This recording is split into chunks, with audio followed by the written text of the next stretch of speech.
Hi, this is Storyskeptic, and this week I want to share something with you, which is gonna be an extra treat for you if you're a Lord of the Rings fan. And that treat comes from an old Disney film I just watched, one of the lesser known ones, and it's called The Black Cauldron. It's about a young boy called Taran and a group of friends who embark on a classic quest to find the Black Cauldron to defeat the evil Horned King. I love that animation, that old school frame by frame animating, and this was the first Disney film to ever use CGI, and they used it for the Black Cauldron and for our light orb. And there's a scene with this light orb I think is really well integrated into the scene, and I thought that was gorgeous, and the film is quite dark. How long I have thirsted to be a god among mortal men. But the treat, what I want to talk about, is the creature that Taran meets when he sets out on his quest to find the Black Cauldron. And that's this little guy. Give poor starving Gurgi munchings and crunchings. Nice apple. Does someone come to mind? Oh, poor miserable Gurgi deserves fierce smackings and whackings on his poor tender head. Isn't that... Oh, master! Now Gurgi remembers, yes. Clever, sharp-eyed Gurgi saw the piggy run. Come! Gurgi will find the lost piggy.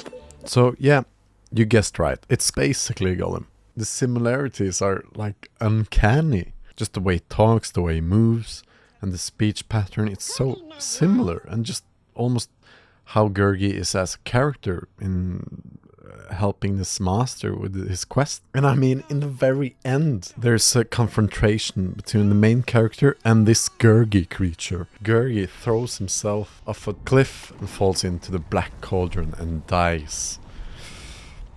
Yeah. And obviously this film came out before Lord of the Rings, so the first thing I did was Google, was Andy Serkis inspired by the Black Cauldron by Gurgi? I did some reading, but I couldn't really find any source that said Andy Serkis did, but I bet he knew of it or was partly inspired by it. Anyways, after a while I thought about, doesn't really matter if he got it from there, and just the thought about inspiration. Nothing in film or art or whatever is really original. We are just our experiences, and everything we watch and see and learn from, we're just an amalgamation of that. So it's really difficult to be original. And I don't think you can be truly original. I think every thought you have is just a combination of previous thoughts, or that, if that makes any sense. The point is that it's not wrong to steal, like that quote about good artists imitate, great artists steals. I think this is true, and I just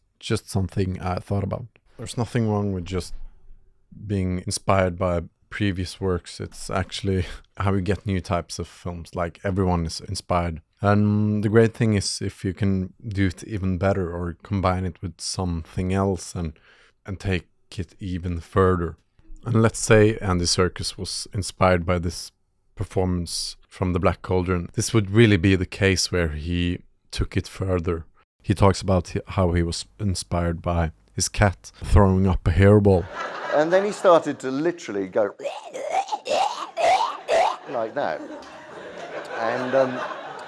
And I thought, well, that might be very interesting if that then suddenly became Gollum.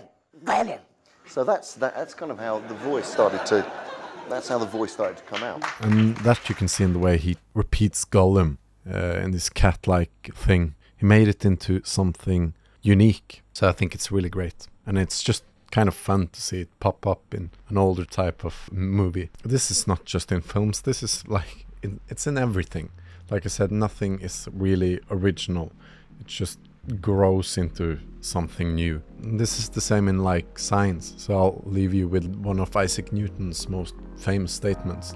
If I have seen further, it's by standing on the shoulders of giants.